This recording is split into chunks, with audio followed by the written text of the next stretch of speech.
Unlock the secrets of the market with institutional-grade order flow analysis. This is how you visualize the smart money. Welcome to the Deep Dive. We're the show that takes really complex professional market analysis and boils it down into something you can actually use.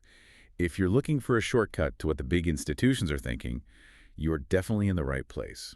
Today, we are going deep on gold futures, specifically the February 2026 contract. And this isn't just about looking at a price chart. We're going, under the hood. Our sources are using the heavy-duty tools, volume profile, order flow, all of it. Right now, we're seeing gold just kind of hovering around that 42.14 level. Okay, so let's get right into the puzzle here, because this is the key for you, the listener. On the macro level, pretty much everyone agrees gold is bullish. Absolutely. You've got central banks buying, inflation, geopolitical stuff. The long-term trend is clearly up, and yet the professional technicals are telling a very, very different story. A completely counterintuitive one. They're suggesting the immediate path, the path of least resistance, it's down. So even with that bullish backdrop, the short-term structure is just weak. Chasing a long trade right here at 42.14 is probably the highest risk thing you could do. So that's our mission today. We need to unpack the why. We're going to dig into the precise structural reasons the pros are saying, wait, we need to find that weakness they're seeing and pinpoint that high probability buy zone they're targeting way down at 41.40. Exactly. It's all about trading what the structure actually shows you, not what you feel should be happening. It takes discipline, but the payoff is a much, much better risk profile. All right, let's start with layer one, the market structure. We're looking at the volume profile on a 30-minute chart.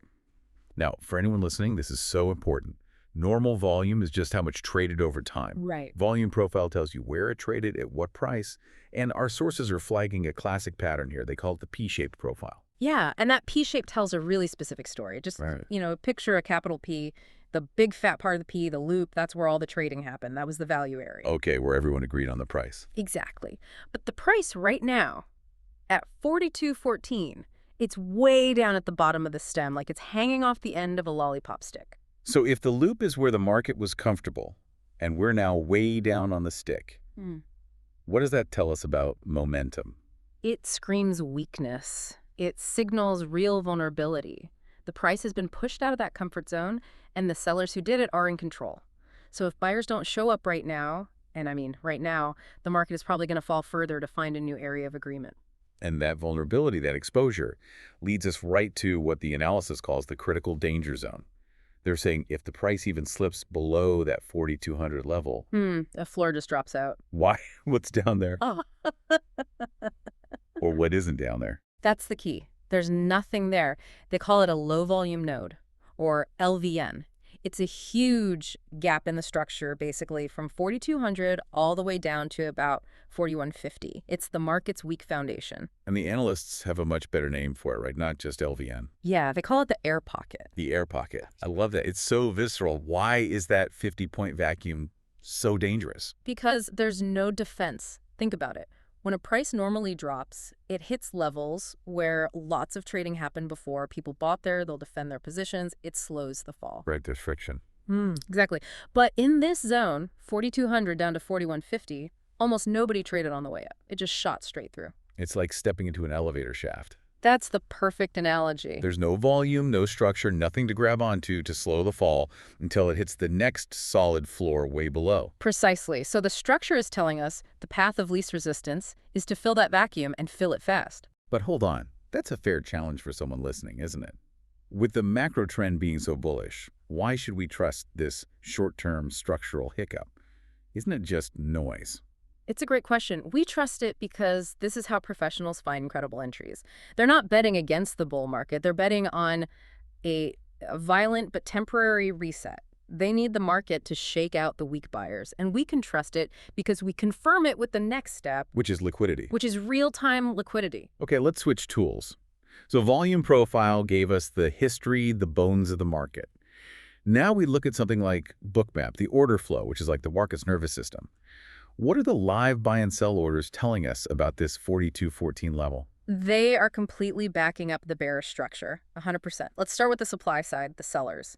We're seeing huge passive sell orders stacking the ask just above 42.20. Okay, break that down. Stacking the ask, what does that mean for a trader? It means big players are putting up a wall of limit sell orders just above the current price. They're not being aggressive. They're just sitting there waiting. Creating a ceiling. A very solid ceiling. They're basically saying, go ahead, try to rally. We've got a wall of supply waiting for you. It makes any move up really, really difficult. So we have an elevator shaft below us at 4,200 and a brick wall above us at 4,220. That sounds like a very uncomfortable place for the price to be. What about the buyers? Are they fighting back? Not at all.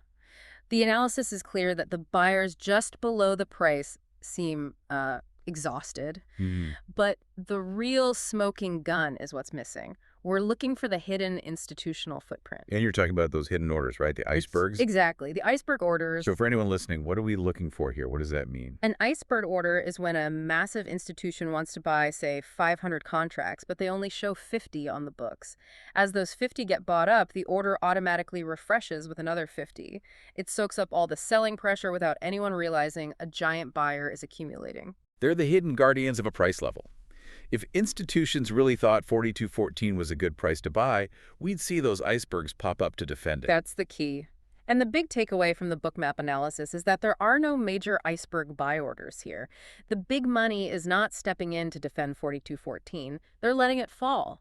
And that confirms the market's intent. They're standing aside. Why? Because it all leads to one critical action. The market needs to flush out the weak hands. Ah, that phrase, flush out the weak hands. That's classic institutional talk. Yeah. It's about punishing the retail traders who chase the price up into the 42.30s, right? The FOMO buyers. Precisely. All those traders have their stop-loss orders sitting just below 4,200. So when the institutions let the price drop into that air pocket, they trigger all those stops. Which become sell orders. Which become more fuel for the fire on the way down. And once all those weak traders are forced out, the market is clean for the big money to step back in at a much, much better price. It's a calculated reset. That's brilliant. It's forcing the market to create its own perfect entry. So we have the weak structure, the seller's wall, and now confirmation that smart money is just letting it happen. We're letting the elevator do its thing. Which brings us to the actual trade plan. So the strategy here isn't to try and short that chaotic drop. No, that's a low probability gamble. The strategy is patience. We are waiting to catch the fall at a specific high confidence level. Correct. We let the price come to us. And our target, the specific entry zone, is 41.40. And this isn't just a random number. So why 41.40? What makes that level so critical? Because that's where you see the institutional footprint from before. If you look back on the chart, that is the exact spot where the last major aggressive rally was launched. Okay. It tells us that huge firms built their main positions right there. And when the price returns to a level like that, the odds of them defending it again are incredibly high. It's where the deep pockets are waiting to buy at a discount. A proven zone of demand. The analysis even marks it with a bright cyan box to show how important it is. Exactly. So once the price hits 41.40, all those weak sellers are exhausted and the big buyers step in. The plan is to catch that reaction and ride it all the way back up. The target is 42.50. Wow, that's a potential 100-point move.